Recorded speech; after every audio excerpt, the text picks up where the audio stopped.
పల్నాడు జిల్లాలో వినుకొండలో జరిగినటువంటి ఒక దారుణమైన హత్య. అది సోషల్ మీడియాలో కానీ మరో రకంగా కానీ అందరూ చూసే ఉంటారు. ఎంత దారుణంగా హత్య జరిగిందో నేను ప్రత్యేకంగా చెప్పాల్సినటువంటి అవసరం లేదు.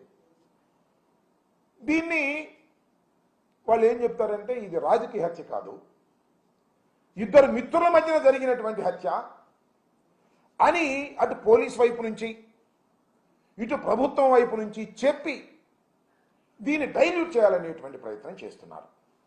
నేను మనస్ఫూర్తిగా చెప్తున్నా, అందరికీ తెలుసు పల్నాడులో రషీద్ అనేటువంటి మరణించినటువంటి వ్యక్తి డిసీజ్ వైఎస్ఆర్ కాంగ్రెస్ పార్టీకి చెందినటువంటి వ్యక్తి. జిలానీ అనే అతను ప్రస్తుతం తెలుగుదేశంలో ఉన్నారు. అంతకుముందు వైసీపీలో ఉన్న మాట వాస్తవం.